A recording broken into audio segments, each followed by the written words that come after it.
पे बात कर रहे हैं वो दिख नहीं रहा, दिखता नहीं।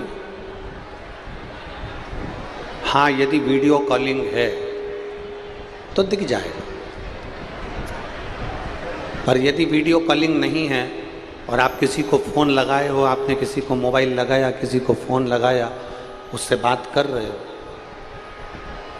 तो वो दिखेगा नहीं।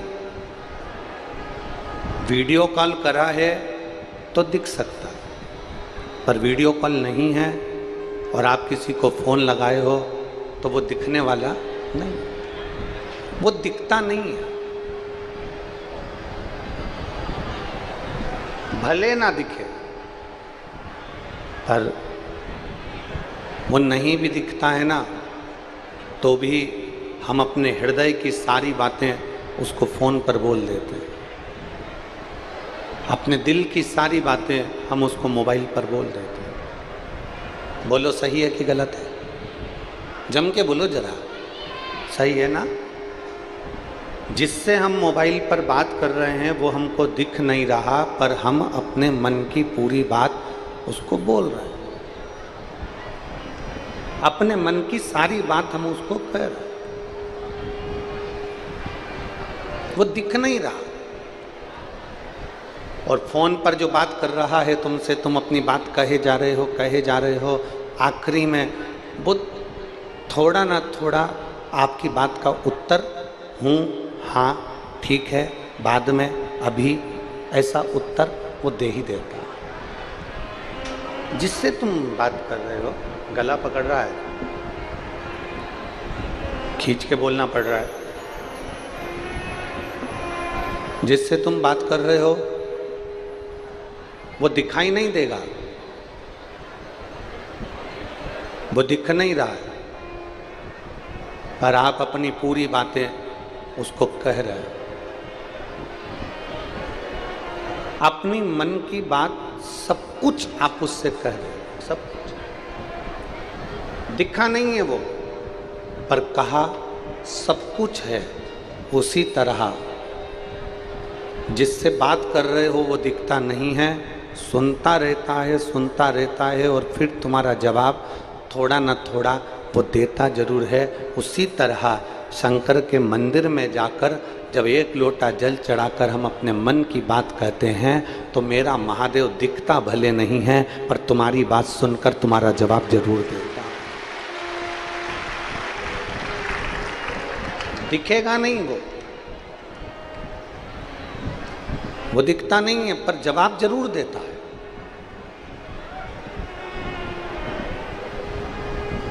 कि खाली ना जाता कोई दर से तुम्हारे, खाली न जाता कोई दर से तुम्हारे, मैं भी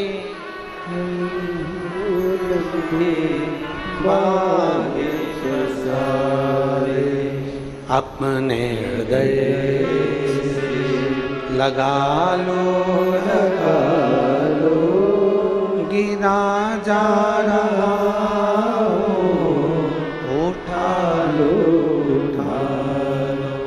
भोले अपने दर से अब तो न टालो, गिरी जा रही हो, उठा लो। दिखेगा नहीं वो, पर आपका जवाब देगा जरूर, बोलेगा जरूर, निश्चित है, कहेगा जरूर।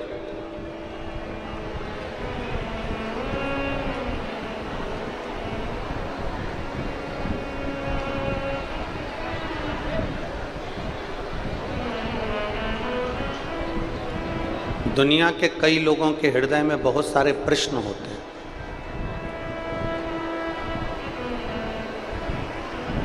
कोई कहता है कि ईश्वर है, भगवान है, कोई कहता है ईश्वर है ही नहीं, भगवान है ही नहीं।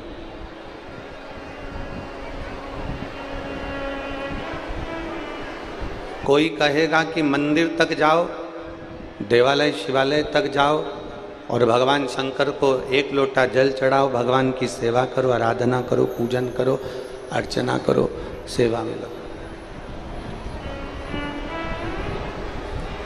और कोई कोई कहेगा कि आपको मूर्ति पूजन करना ही नहीं।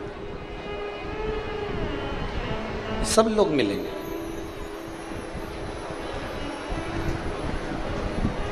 कोई कहेगा इस मंदिर में जाओ, कोई कहेगा उस मंदिर में जाओ, कोई कहेगा देवी जी को भजो, कोई कहेगा राम जी को भजो, कोई कहेगा कृष्ण को भजो, कोई कहेगा शंकर जी को भजो, कोई कहेगा नारायण को भजो, कोई कहेगा शनि महाराज को भजो, कोई कहेगा गुरु महाराज को भजो, कोई कहेगा नाग देवता को भजो, कोई कहेगा इसको भजो। हम तो केवल इतना कहते हैं, तुम्हारी जिससे अच्छी पटे, पटे का मतलब है जिससे अच्छी बने।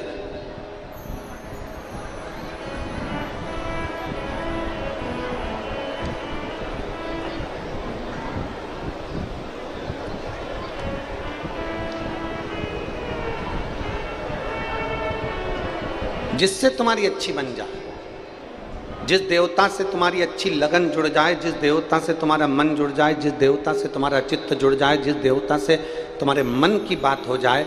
हम तो उतना कहते हैं कि जिस देवता से तुम्हारे हृदय का भाव जुड़ा हुआ है, उस देवता को भजना प्रारंभ कर दो, वो तुम्हारी नैया पकड़कर पार कर ही दे, निश्चित है। राम से तुम जुड़े हो तो राम को भज लो, कृष्ण से तुम जुड़े हो तो कृष्ण को भज लो, शिव से तुम जुड़े हो तो शिव को भज लो, देवी से अगर जुड़े हो तो देवी जी को भज लो। तुम्हारा जो मन पड़े, तुम्हारा जो चित्त करे, तुम्हें जो लगे कि ये मेरी नैया पार कर सकते हैं, उनको भज लो। पर जिसको भी भजना, शिव महापुराण की कथा कहती है, जिसको भी भजना पूर्ण समर्पण से भजो, पूर्ण समर्पण।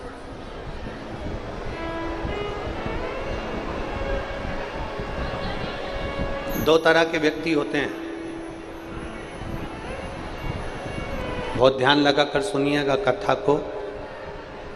इस तपती हुई धूप में तुम लोग अपने अपने घर से निकल कर आई हो, छाता लेकर, धक्का मुक्की कर कर जहाँ तहाँ जगह निकाल कर बैठ गए हो।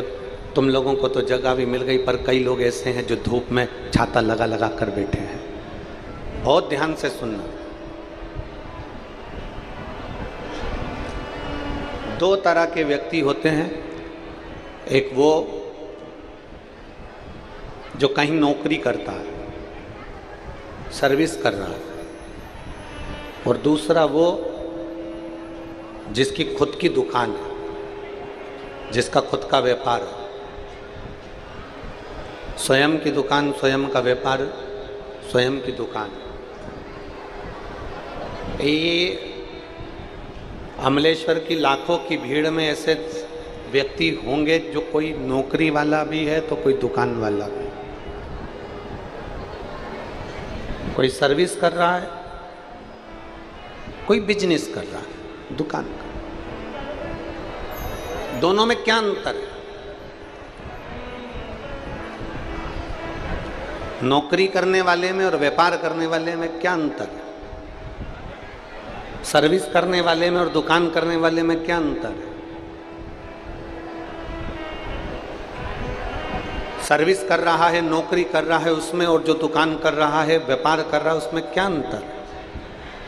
शिव महापुराण की कथा कहती है इसमें सबसे बड़ा अंतर ये है कि नौकरी करने वाला, सर्विस करने वाला 5 बजे अगर ऑफिस की छुट्टी होती है तो वो 4 बजे से घड़ी देखना चालू कर देता है। कौन? जम के बोलो जरा, जम के। सर्विस वाला। नौकरी वाला 4 बजे से घड़ी देखना चालू कर देता है, 4 बजे से घड़ी को देखना प्रारंभ कर देता है कि मेरी 5 बजे छुट्टी होगी, मुझे 5 बजे ऑफिस से जाना है, 5 बजे मुझे जाना है, 5 बजे मुझे जाना है, 5 बजे मुझे जाना है, 5 बजे मुझे जाना है। नौकरी वाला, सर्विस वाला 4 बजे से अपनी घड़ी देखना चालू कर देता है। क्यों? क्या कारण? 4 बजे से वो घड़ी देख रहा, ये नौकरी वाला, सर्विस वाला। और दुकान वाला घड़ी नहीं देखता। रात के 10 बज रहे हैं ना, दुकान मंगल कर रहा है और कोई ग्राहक आकर खड़ा हो गया तो ग्राहक आते से ही वो 10 बजे रात को भी सामान देगा जरूर। अगर 10 बजे रात को भी कोई ग्राहक आ गया तो वो दुकान बंद करते करते करते करते भी अपना सामान जो है वो देगा। नौकरी वाला 4 बजे से घड़ी देखना चालू कर देता है और व्यापार करने वाला जिसकी खुद की दुकान है वो घड़ी नहीं देखता, जाते जाते भी ग्राहक आ जाए तो उसको देकर फिर जाता है। उसका केवल एक कारण है कि नौकरी वाला घड़ी इसलिए बार बार देखता है क्योंकि उसका नौकरी के प्रति पूर्ण समर्पण नहीं है, और दुकान वाला घड़ी इसलिए नहीं देखता क्योंकि वो पूर्ण अपने व्यापार की ओर समर्पित होकर चलता है।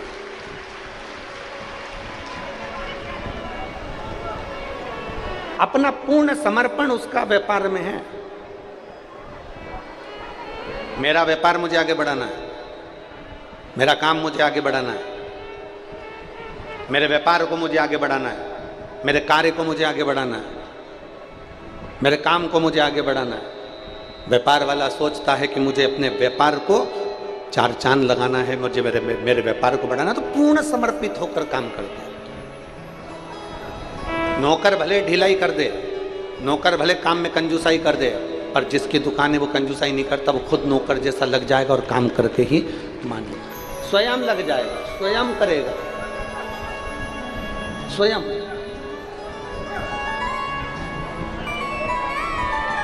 बस शिव महापुराण की कथा यही कर रही है। सर्विस जैसा समर्पण नहीं चाहिए कि 4 बजे से तुम घड़ी देखना चालू कर दो कि अब मुझे जाना है, अब मुझे जाना है, अब मुझे जाना है। आप में से कई माताएं ऐसी बैठी हैं, कई बहुएं ऐसी बैठी हैं, टीवी पर कथा सुन रहे हैं, कई भाई बहन ऐसे बैठे हुए हैं जो 40 साल की जिनकी उम्र है, 45 साल की उम्र है, और उन्होंने अपने जीवन को सोच लिया अब तो मेरा जिंदगी खत्म हो गई, अब मेरे से बनता नहीं है, अब तो मैं मरने वाला हूँ, अब तो मेरा शरीर बेकार हो गया, अब तो मैं किसी काम का ही नहीं रहा, अब तो मैं परेशान हो गया, अब तो केवल अब अंतिम क्षण 40-45 की उम्र में तुम कह रहे हो कि अब मेरे शरीर से नहीं बनता। 40-45 की उम्र में तुम कह रहे हो कि मेरा शरीर काम नहीं करता। 40-45 की उम्र में तुम कह रहे हो कि अब मैं किसी काम का नहीं रहा। मतलब तुम सर्विस वाले हो, इसलिए तुमने ये विचार कर लिया कि अब मेरा शरीर काम का नहीं है, मैं काम का नहीं हूं, अब मेरा मरने की उम्र हो गई। पर अगर देखना है तो किसी व्यापार वाले को देखो, देखना है तो घर के किसी बुजुर्ग को देखो जो 85 साल का होने के बाद भी रसोई घर में भोजन बनाने के लिए तैयार खड़ा है।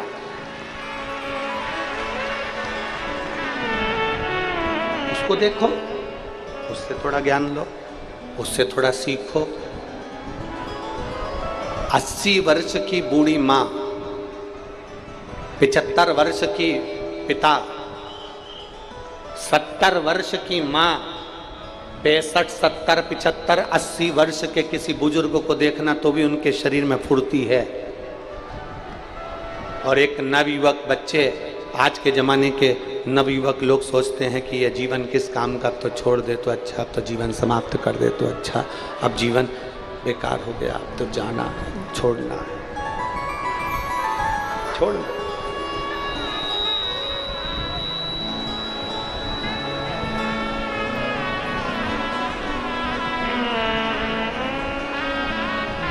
महाराज, अरे देख लिया संसार हमने, देख लिया सब मतलब के यार हमने, देख लिया झूठे नाते झूठे रिश्ते, झूठे नाते झूठे रिश्ते, अरे झूठ लूटा है संसार हमने देख लिया, सब मतलब के यार हमने देख लिया, संसार हमने देख लिया, सब मतलब के यार हमने देख लिया। ये संसार सागर में एक सर्विस वाला है, एक दुकान वाला है, सर्विस वाला समय देख रहा है, दुकान वाला समय नहीं देख रहा, वो समय देखता ही नहीं, समय नहीं देख रहा। उसको मालूम है भगवान ने जितनी मुझे जिंदगी दी है, परमात्मा ने मुझे जितना जीवन दिया है, भगवान ने मुझे जितना जीवन दिया है, उस जीवन को मुझे अच्छे से जीना है, बहुत अच्छे से।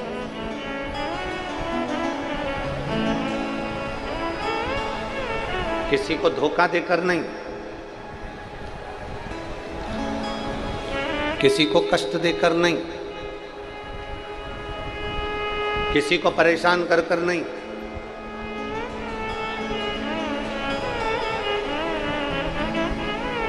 अपनी जिंदगी को जीना है तो लोगों का भला कर कर जीना है। एक कथा आती है, चंद्रवंश में एक नंद नाम के राजा हुए।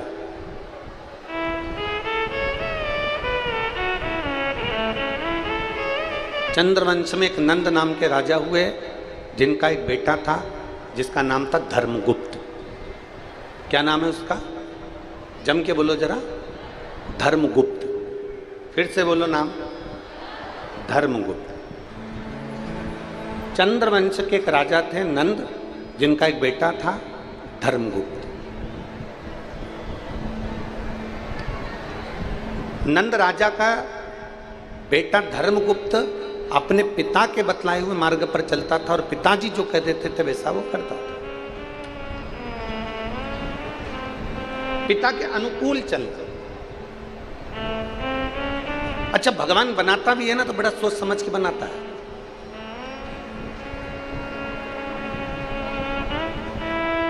ये जितने तुम बैठे हो ना, चाहे तुम हो चाहे हम हो, संसार के जितने मनुष्य हैं ना, इनको बनाने में भगवान ने बहुत मेहनत करी है,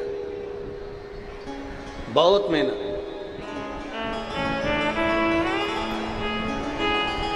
ज्ञानी भी बनाता है ना भगवान तो बड़ी मेहनत से बनाता है, बहुत मेहनत से ज्ञानी पुरुष बनाएगा, ज्ञानी महिला बनाएगा। बहुत ज्ञानी अगर भगवान बना रहा है तो बहुत मेहनत से बना रहा है। अच्छा, ज्ञानी किसने बनाया? जम के बोलो, जम के बोलो, किसने बनाया? भगवान ने। ज्ञानी किसने बनाया? जम के बोलो जरा, भगवान। और बहुत मेहनत से बनाया। तो ज्ञानी को बनाने के लिए जितनी मेहनत लगती है ना, उतनी ही मेहनत भगवान को मूर्ख बनाने में भी लगती है। ज्ञानी उसी ने बनाया है तो मूर्ख भी जम के बोलो जरा, उसी ने बनाया। अब किसी ज्ञानी व्यक्ति को तुम मूर्ख बना सकते हो क्या? बोलो बोलो, जम के बोलो जरा, नहीं। तो मूर्ख व्यक्ति को तुम ज्ञानी बना सकते हो क्या? अरे बोलो तो जम के, नहीं। क्योंकि ज्ञानी इतनी मेहनत से उसने बनाया है तो मूर्ख भी उतनी मेहनत से उसने बनाया। तो किसी मूर्ख को तुम कितना भी ज्ञान दे दो, कितना भी प्रमाण दे दो, तुम कितनी भी अपने शास्त्र और वेद किसी मूर्ख को दिखा दो, तो भी मूर्ख तो मूर्ख ही रहेगा, वो कभी ज्ञानी बन ही नहीं सकता। मूर्ख मूर्ख रहेगा, वो कभी ज्ञानी नहीं हो सकता। और ज्ञानी को कितना भी मूर्ख बना लो, वो मूर्ख नहीं हो सकता। क्योंकि परमात्मा ने ज्ञानी को भी बनाने के लिए मेहनत करी है, तो मूर्ख को बनाने के लिए भी मेहनत करी है। अगर एक विद्वान उसने पैदा करा है तो बड़ी मेहनत से पैदा करा है, और अगर एक मूर्ख पैदा करा है तो उसको भी बड़ी मेहनत से करा, बड़ी मेहनत। अब कई लोग यहाँ पर अपने अपने घरों में कई लोग बात में कह देते हैं, हमारा वो भाई तो ऐसा मूर्ख है, उसको समझा समझा के थक गए। तो क्यों समझा रहे हो? कितनी मेहनत से भगवान ने बनाया है उसको, अगर वो समझने वाला होता तो एक बात में समझ जाता, पर वो नहीं समझा, नहीं समझते। तो अब शिव कथा कर रही है, सामने वाला व्यक्ति अगर नहीं समझ रहा, सामने वाले व्यक्ति को समझाने का प्रयास किया गया, वो नहीं समझा, तो शिव महापुराण की कथा कहती है फिर हमारा जो गायत्री परिवार है वो कहता है हम सुधरेंगे युग सुधरेगा। हमारा जो गायत्री परिवार है वो कहता है कि हम सुधरेंगे युग सुधरेगा। अगर किसी को हम बदल रहे हैं और वो बदलना नहीं चाहता, किसी को हम सुधार रहे हैं वो सुधरना नहीं चाहता, वो मूर्ख की मूर्ख रहना चाहता है, तो शिव पुराण की कथा कहती है फिर उसको मत सुधारो, उसको मत बदलो। फिर शिव पुराण की कथा कहती है अपने आप को बदल लो, तो संसार पूरा बदला नजर आने लगेगा। अपने आप को हम सुधरेंगे, जम के बोलो जरा, हम सुधरेंगे, हम बदलेंगे, युग बदलेंगे। अब हमें बदलना, और बदला कि नहीं बदला युग? कलयुग चल रहा था, लोगों ने मंदिर छोड़ दिए थे, शंकर जी के मंदिर में ताले पड़े रहते थे, शंकर जी के मंदिर में कोई पानी डालने नहीं जाता था, कोई जल चढ़ाने नहीं जाता था, कुत्ते बैठे रहते थे, जाले हो जाते थे, शंकर जी के मंदिर में जानवर थे। पर शंकर के मंदिर में सावन के महीने में लोग जाते थे और शिवरात्रि पर जाते थे। कावड़ लेने के लिए कुछ लोग जाते थे, कावड़ भरने के लिए कुछ लोग जाते थे। सावन के महत्व को कौन जानता था? हर महीने शिवरात्रि आती है ये कोई नहीं जानता था। घर से जल ले जाने का क्या महत्व है इसको कोई नहीं जानता था। शंकर जी की बेटियां कितनी हैं इसको कोई नहीं जानता था। श्री शिवाय नमस्तुभ्यम मंत्र कैसा है इसको कोई नहीं जानता था। पर धीरे धीरे धीरे धीरे कलयुग में ये शिव युग आकर समाहित हो गया और ये जनमानस में शंकर की भक्ति हो गई। और कलयुग में शिव युग आया है, मेरे बाबा ये तेरा रचाया। ये जो भजन की लाइन है, हमारे झांसी वाले चतुर्वेदी जी हैं, शिष्य हैं, उनकी धर्म पत्नी ये भजन बनाई थी। अब तो लोगों ने इसको अपनी अपनी एल्बम में गा दिया, पर इस भजन का निर्माण झांसी वाले चतुर्वेदी जी की धर्म पत्नी ने किया था कि कलयुग में शिव युग आया है, महादेव ये तेरा रचाया। कलयुग में शिव युग आया और मेरे शंभु ये तेरा रचाया।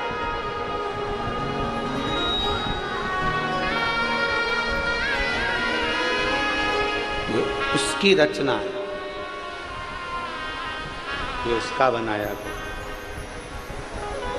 ये उसने निर्मित किया।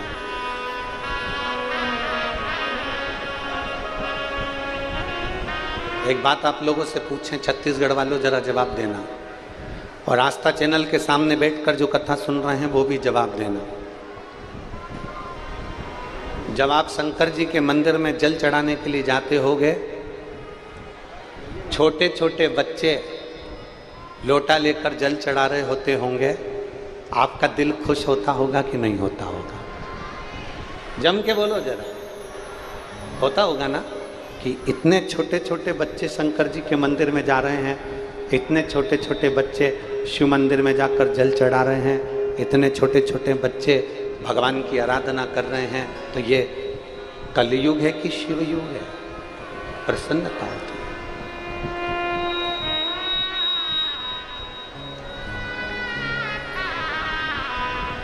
कितनी प्रसन्नता। और फिर निवेदन करूंगा, इस व्यासपीठ के माध्यम से आप सभी से, करोड़ों लोग इस शिव महापुराण की कथा को, अमलेश्वर की कथा को करोड़ों लोग आस्था चैनल पर सुन रहे हैं, करोड़ों लोग, और पूरे अमलेश्वर के भक्त पूरे पंडालों में बैठकर, दुकानों पर, रोडों पर बैठकर कथा सुन रहे हैं। उनसे निवेदन करूंगा, जिस घर के बच्चे के हाथ में शंकर जी को चढ़ाने का लोटा आ गया, जिस घर के बच्चे को आपने मंदिर की सीढ़ी चढ़वा दिया, उस घर का बुजुर्ग कभी वृद्धाश्रम की सीढ़ी नहीं चढ़ेगा, ये पक्का।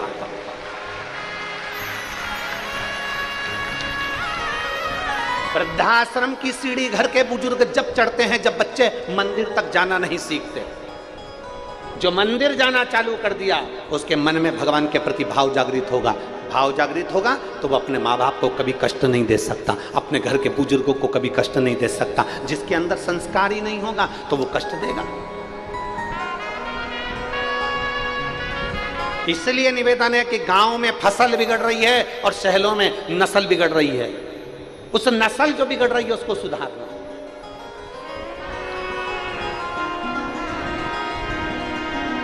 थोड़ा सुधारने का प्रयास कर। चंद्रवंश के राजा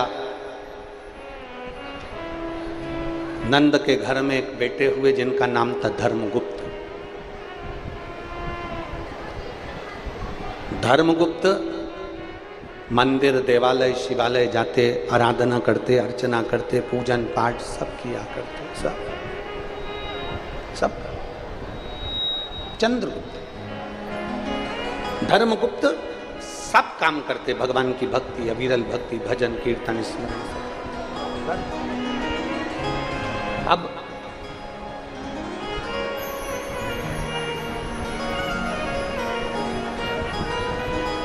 एक दिन धर्मगुप्त अपने किसी मित्र के साथ में मंदिर की आराधना छोड़कर, मंदिर की पूजन छोड़कर शंकर जी के मंदिर में जल चढ़ाने की जगह धर्मगुप्त अपने मित्र के साथ में भ्रमण करने चले गए और घूमने के लिए गए। और घूमने जाने पर उसी मित्र के घर पर, उसी मित्र के घर पर एक रात्रि विश्राम कर लिया। और मित्र के घर पर जब एक रात्रि विश्राम करा और एक रात्रि विश्राम कर कर जब उसके घर का भोजन करा, भोजन कर कर धर्मगुप्त वापिस आ और जैसा खाया अन्न, जम के बोलो जरा, वैसा हो गया मन। जैसा खाया अन्न, जम के जरा वैसा हो गया मन। और जैसा पिया पानी वैसी हो गई वाणी। और जैसा पिया दूध वैसा बन गया बुद्ध। बुद्धि कैसे बनती है? बोलो बोलो जम के, दूध से।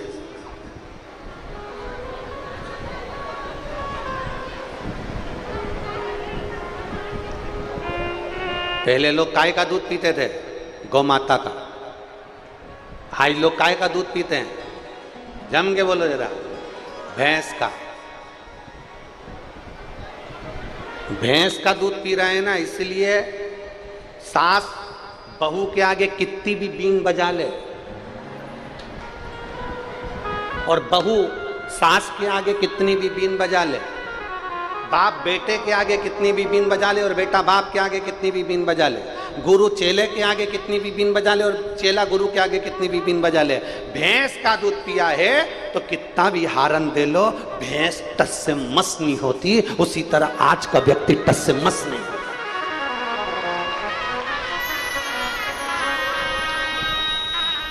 इसलिए अभी भी कुछ नहीं बिगड़ा। अपने अपने घर में एक एक गौ माता की सेवा जरूर करो और घर के अंदर गौ माता जरूर रखो, जरूर रखिए, करो उसे।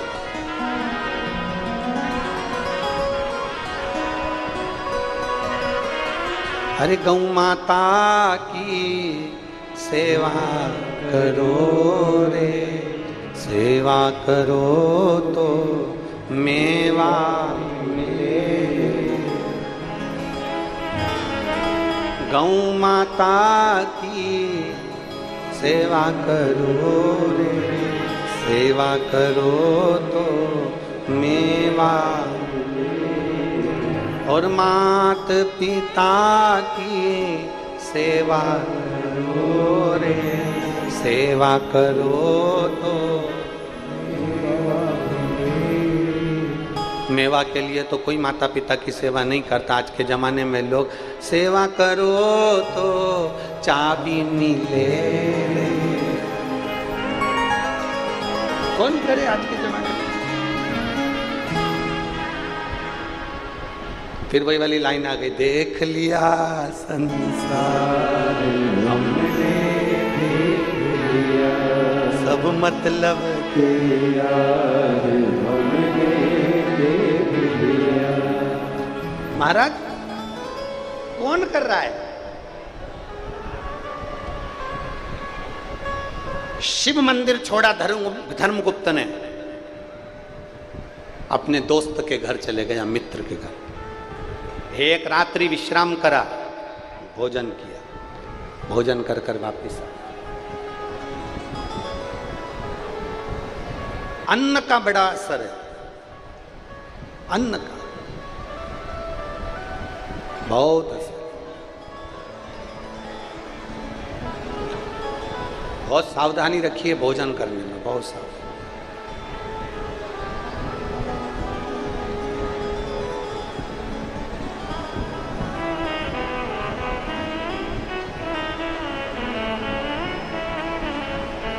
एक बात आप लोगों से कहना चाहेंगे, अच्छी लगे तो स्वीकार कर लेना, नहीं लगे तो खारू गंगा में विसर्जन कर, ठीक है? किसी तीर्थ में जाओ, किसी धाम में जाओ, किसी तीर्थ में किसी धाम में जाओ, गुरु की शरणागति में जाओ, अपने गुरु के दरवाजे पर जाओ, तो भिक्षा मांग लेना कि अन्न क्षेत्र चल रहा है क्या, यहाँ भोजन भंडारा चल रहा है क्या, वहाँ से थोड़ा सा अन्न का भाग मांग कर खा लेना। क्यों?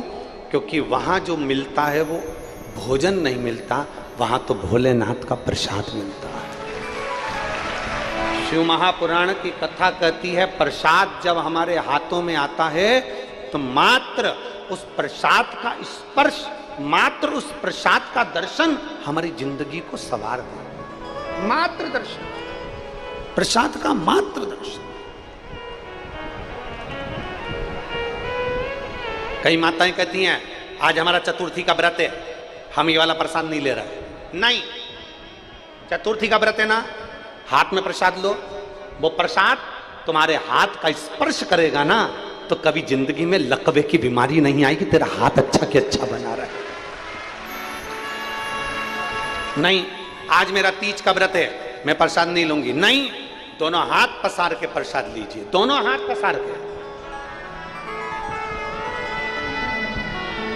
मंदिर गए हो ना, तुम करोड़पति हो, अरबपति हो, तुम धनपति हो, वैभवपति हो, तुम्हारे पास में सत्तापति हो, चाहे तुम किसी के भी पति हो,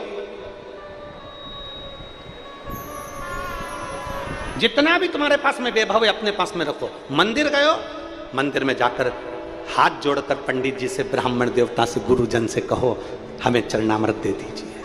हाथ पसार कर लीजिए चरणामृत को, हमें चरणामृत दे दीजिए। किसी पवित्र नदी के तट पर गए हो, उसका आचमन और उसका जल का छींचन लीजिए।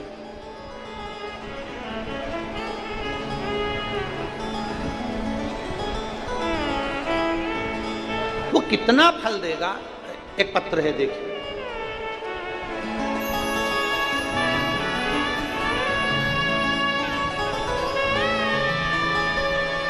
शिवानंद साहू, लोकेश्वरी साहू, ग्राम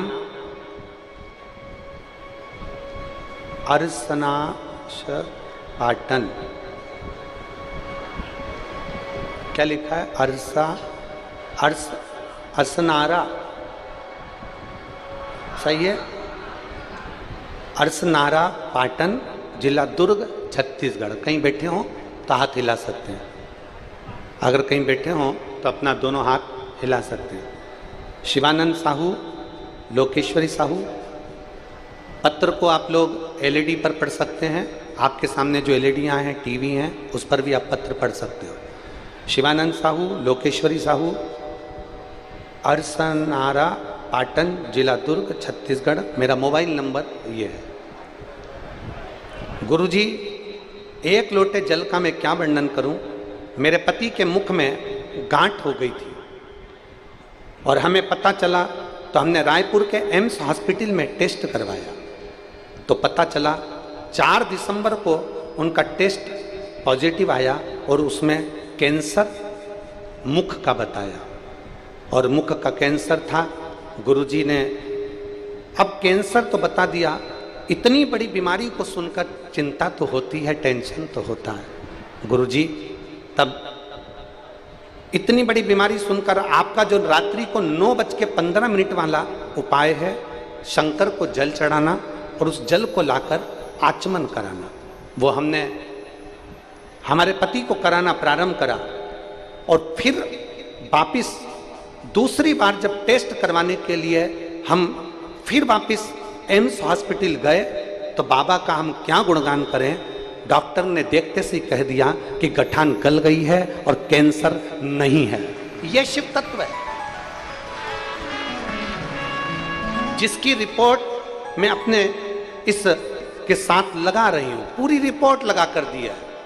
प्रथम कैंसर की रिपोर्ट, कैंसर बताया गया, फिर दूसरी रिपोर्ट में कैंसर नील आया। ये अगर कहीं बैठे हों तो हाथ हिला सकते हैं और आ सकते हैं एक बेलपत्र लेने के लिए, आप आमंत्रित हैं।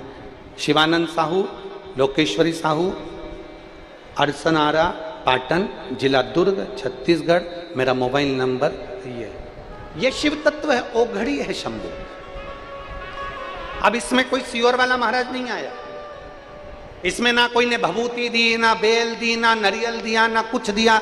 यहां तो तुम्हारा विश्वास काम आया कि तुम भगवान शंकर के मंदिर जाना प्रारंभ कर दिए, अपने दिल की बात अपने महादेव से कहना प्रारंभ कर दिए, तो महादेव ने आपके दिल की बात को सुनकर मेरे देव अधिदेव महादेव ने बड़ी से बड़ी बीमारी को भी समाप्त कर दिया। ये शिव तत्व है, यो घड़ी तत्व है। और हमने पहले भी कहा है, हमारे YouTube चैनल पर एक 9:15 पर करने वाला उपाय उसमें डला हुआ है, जिसको हमने 6 साल या 4 साल पहले वाचन किया है। 4 साल पहले हमने बताया था कि रात्रि को 9:15 पर शंकर जी को चढ़ाया गया जल बेलपत्र एक ऐसी औषधि निर्मित कर देती है जिससे बड़ी से बड़ी बीमारी भी एक ना एक दिन समाप्त हो जाती है, चाहे वो किडनी से जुड़ी हो, चाहे लीवर से जुड़ी हो, चाहे कैंसर से जुड़ी हो। उसका तत्व ही है।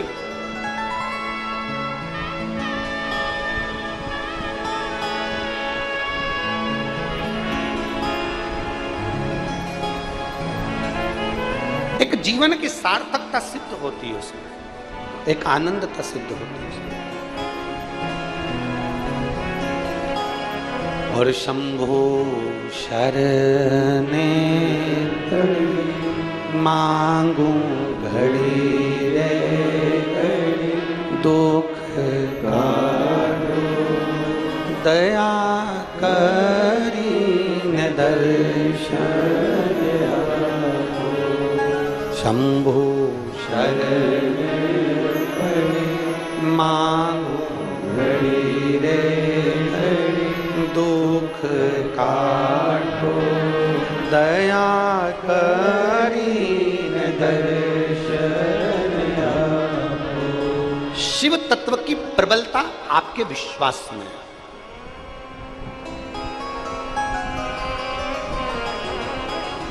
आपके दुख के समय पर, आपकी तकलीफ के समय पर, आपके कष्ट के समय पर सियोर वाला महाराज सियोर छोड़कर नहीं आएगा। याद रखना, बहुत अच्छे से समझ लेना।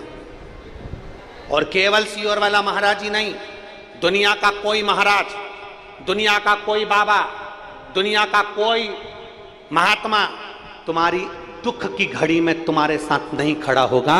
पर इतना याद रखना, महाराज भले खड़ा ना हो, बाबा भले खड़ा ना हो, पर मेरा भोला बाबा तो तुम्हारी दुख की घड़ी में जरूर खड़ा हो, निश्चित है।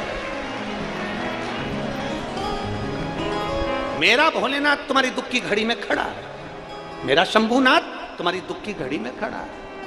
और अंत समय प्रभु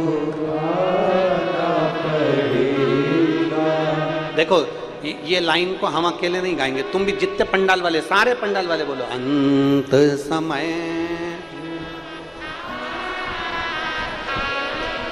वचन निभाना पड़े।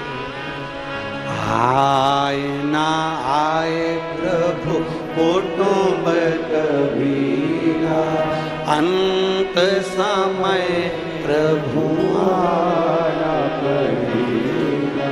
वचन दिया तो निभाना पड़ेगा, अंत समय प्रभु आना पड़ेगा। कोई नहीं आएगा, अंतिम बिंदु में कोई नहीं आएगा। तुम्हारा 50 लाख का कर्जा हो जाए, तुम एक एक रिश्तेदार के हाथ पैर जोड़कर देख लेना, हम देखें कौन तुम्हारा 50 लाख का कर्जा चुका सकता है। कितनी बड़ी बीमारी तुम्हारे शरीर में आ जाए, लोग दवाई करा देंगे, अच्छे हॉस्पिटल में पहुंचा देंगे, पर कौन होगा जो उस दर्द को सहन करेगा, उस कष्ट को सहन करेगा? तुम्हारा कष्ट तुम्हें सहना है, तुम्हारा दर्द तुम्हें सहना है।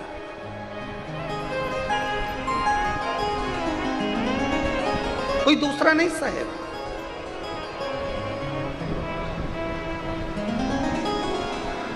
अपने कष्ट को अपने को सहना, अपने दर्द को अपने को सहना। हॉस्पिटल में पलंग पर अकेले पड़े हो गए, सब आएंगे, देखेंगे, मिलेंगे, एप्पल भी लाएंगे, नारियल पानी भी लाएंगे, सब रखेंगे, पर सब पड़ा हुआ है, सब रखा हुआ है, पर कोई दर्द को बांटने वाला नहीं होगा। तुम्हारे शरीर के रोग को, तुम्हारे कष्ट को कोई बांटने वाला नहीं होगा। तुम्हारे दर्द को, तुम्हारे दुख को, तुम्हारे कर्जे को, तुम्हारी तकलीफ को कोई नहीं बांटेगा। बस केवल तुमने जो शंकर भगवान को एक लोटा जल चढ़ाया है, वो देवाधिदेव महादेव नंदी लेकर आएगा और तुम्हारे दुख को काट कर जाएगा।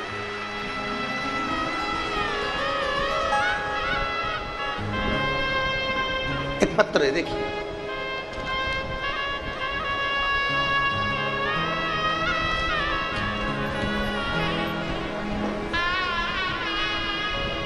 मैं अन्नू मिश्रा, पत्नी श्री अवनीश मिश्रा, जिला मैनपुरी, उत्तर प्रदेश से यहाँ आई हूँ। उत्तर प्रदेश की रहने वाली हूँ, मैनपुरी की। मैं अन्नू मिश्रा, पत्नी श्री अवनीश मिश्रा, मैं जिला मैनपुरी, उत्तर प्रदेश की रहने वाली हूँ। कहीं बैठी हैं? हाथ हिलाइएगा। आप ही हैं? श्री शिवाय नमस्ते। एक बार वापिस हाथ हिला दो।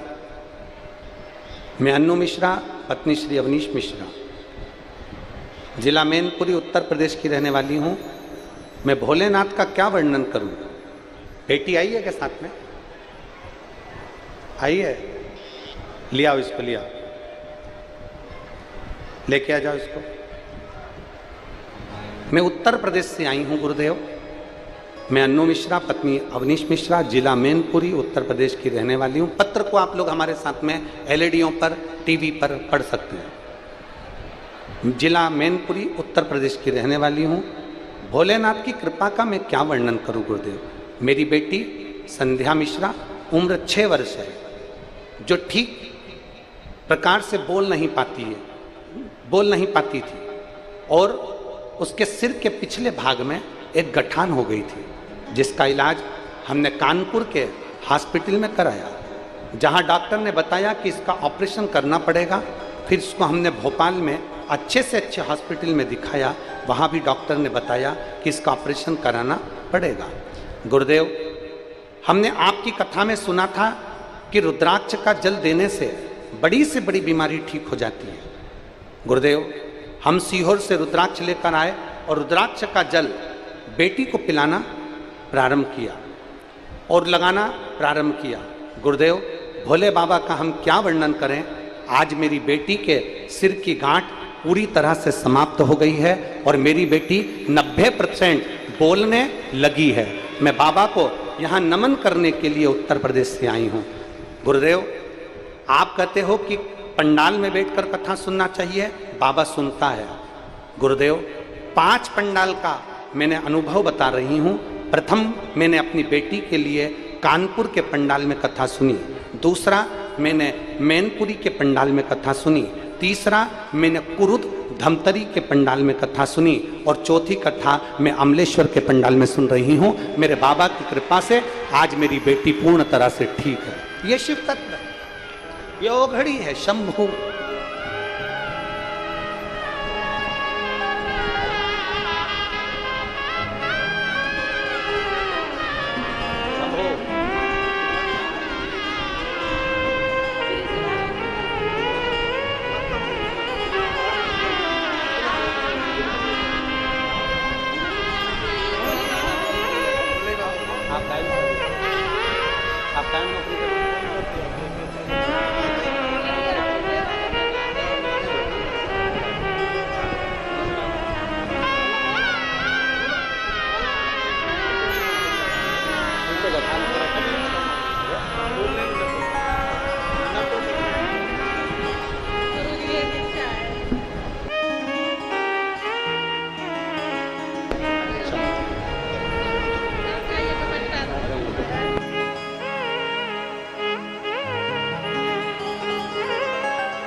इस बेटी के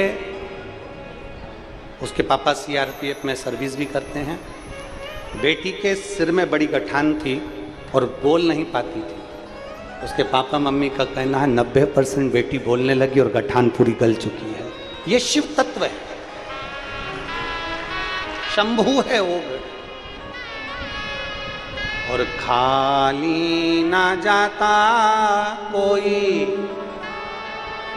मेरी जीजियों, मेरे जीजाओं, मेरी बेटियों, मेरे बेटाओं, मेरी माताओं, मेरे भाई, आप इतनी धूप में अगर बैठकर कथा सुन रहे हो, आस्था चैनल पर कथा सुन रहे हो, मोबाइल पर कथा सुन रहे हो, तुम्हारी कथा खाली नहीं जाएगी। मेरा बाबा तुम्हें भरकर जरूर भेजेगा। उससे दिल से कहो, अरे खाली ना जाता कोई दर से तुम्हारे, खाली ना जाता कोई दर से तुम्हारे, मैं भी खड़ी हूँ नन्हे पाँव पसारे, अपने हृदय लगा लो, लगा गिरा जा रहा हूँ, उठा लो, भोले अपने दर से अब तो न टालो, गिरी जा रही हूँ, उठा लो। कोई साथ नहीं दे, ना हम आएंगे ना दुनिया का कोई व्यक्ति आए।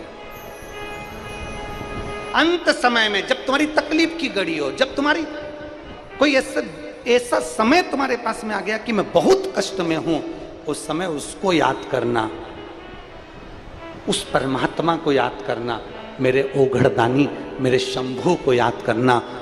देरी नहीं करेगा। ब्रह्मा जी ब्रह्मलोक में रहते हैं, भगवान विष्णु बैकुंठ लोक में रहते हैं, और मेरा देव अधिदेव महादेव पृथ्वी पर रहता है। जो पास में रहता है वो सबसे पहले दौड़ कर आएगा और तुम्हारा दुख हर कर। नजदीक में आए शिव जी, नजदीक शंभू, उसको पुकारो, उसको बुला लो। महाराज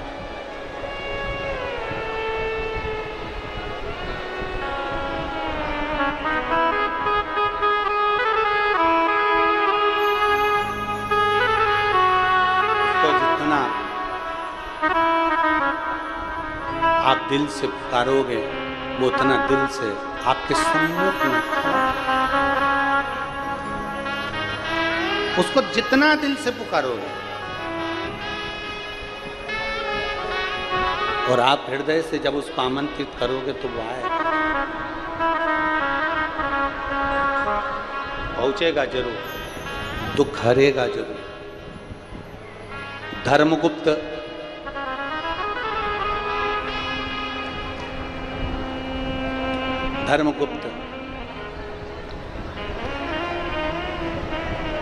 मित्र के घर गया और मित्र के घर में भोजन कर कर आ गया एक रात्रि। एक रात्रि विश्राम करा और भोजन कर कर आ गया। धर्म अन्न बहुत असर करता है, बहुत असर।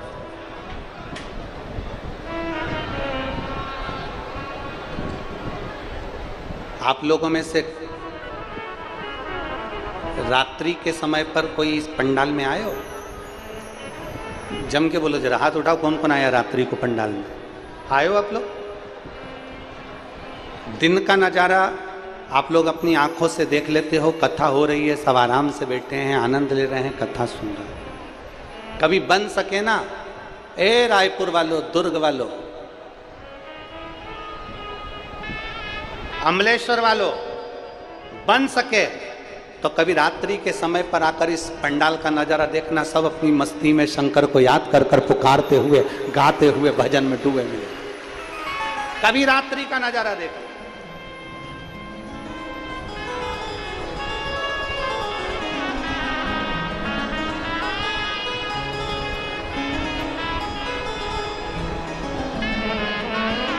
कभी मौका मिल जाए तो रात्रि का नजारा आकर देखिए। एक बार पंडाल में पहुंच कर देखो, बांटने वाले पानी बांट रहे होंगे, बांटने वाले बिस्कुट बांट रहे होंगे। रात्रि के समय पर कोई घर से पोहा बनाकर लाएगा, कोई भोजन बनाकर लाएगा, सबको बांट रहे होंगे और लोग भजन में डूबकर नाच रहे होंगे, कूद रहे होंगे, भगवान शंकर को याद कर रहे होंगे। कुंभ में 12 साल में कुंभ का नजारा एक बार देखने को मिलता है। कुंभ का नजारा एक बार दर्शन करने को मिलता है। परशु महापुराण का ये कुंभ ऐसा कुंभ है जो हर 7 दिन में नजारा दर्शन करने को मिलता है। इसका आनंद लीजिए, इसका आनंद।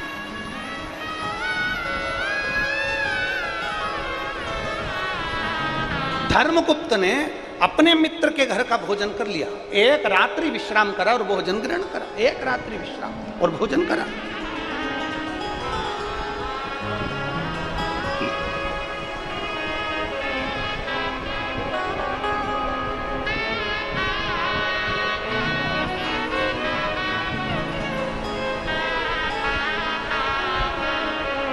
और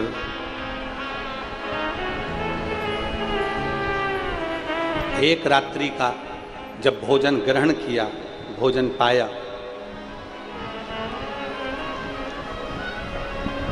भोजन किया, बुद्धि में जिस दोस्त के घर का भोजन करा था, जिस मित्र के घर का भोजन करा था, वो मित्र जिसके घर का भोजन किया है, जिसके यहाँ का भोजन किया है, वो मित्र धोखेबाज था।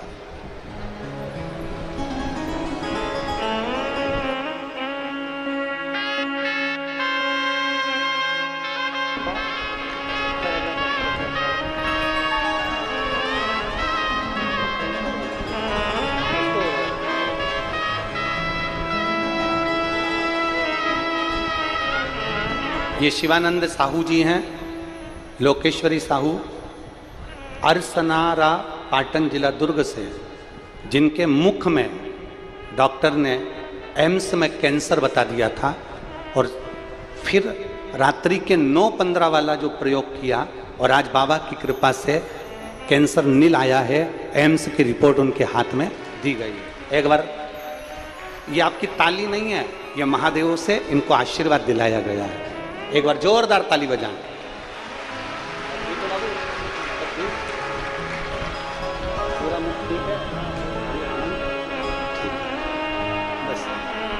मती बेटा, अब तो अच्छा हो गया, अब तो बाबा ने सुन लिया, और क्या चाहिए। ठीक है ना पूरा?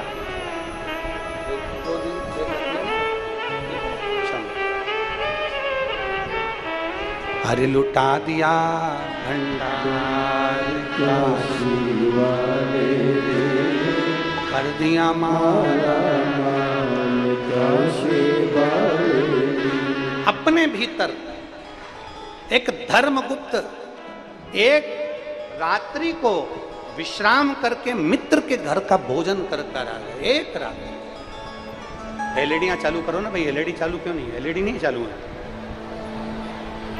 तो दूसरी लाइट लगवा। एलईडियां चालू करो, लोग परेशान हो रहे हैं।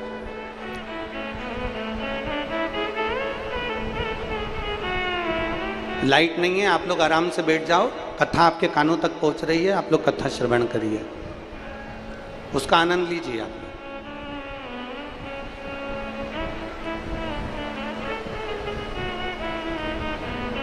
धर्मगुप्त ने अपने मित्र के घर का भोजन किया, मित्र के घर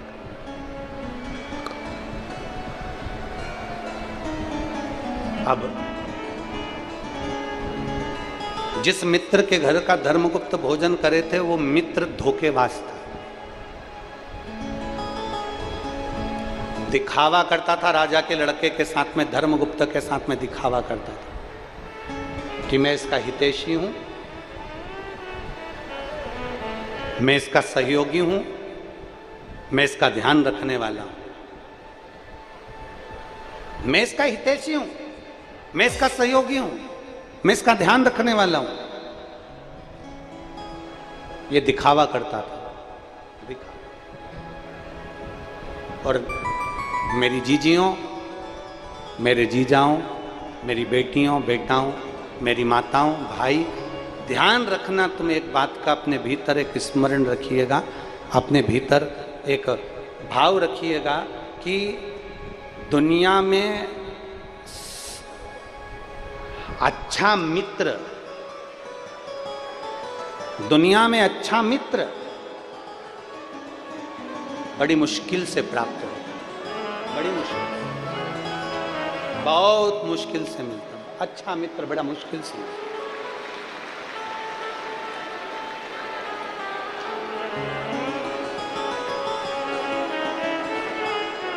दुनिया में अच्छे मित्र बड़ी मुश्किल से प्राप्त होते हैं, और जिस दिन देवादिदेव महादेव की कृपा से तुमको अच्छा मित्र मिल जाए,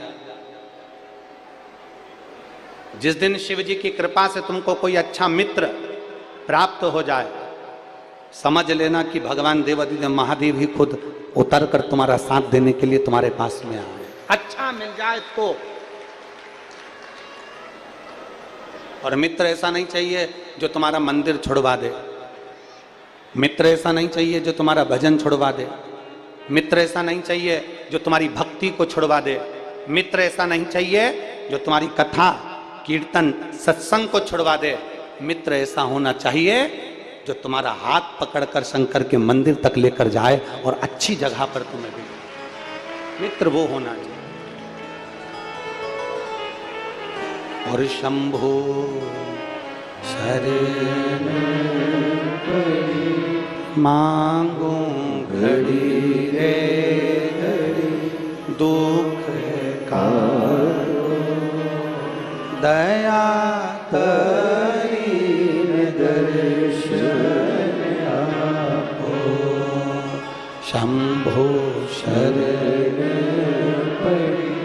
मांगू घड़ी रे घड़ी, दुख काटो दया करी दर्शन आपो। धर्मगुप्त राजा का जो मित्र है वो श्रेष्ठ नहीं है, वो ठीक नहीं है।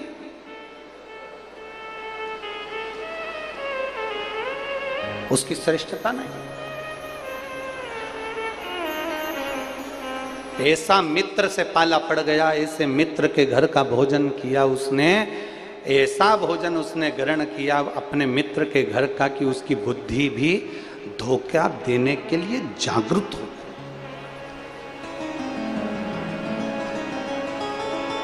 धोखा देने के लिए जागृत हो गई। और हुआ क्या, धर्मगुप्त एक दिन वन में मृगा करने के लिए गया, और वन में आखेट खेलने के लिए जैसे ही गया, जाते जाते जाते जाते रात्रि हो गई और उसकी बुद्धि ध्यान नहीं दे पाई कि रात हो गई, और आधी रात को वो घने जंगल में फंस गया। घने जंगल में फंसा, एक आम के पेड़ के ऊपर चढ़कर बैठ गया।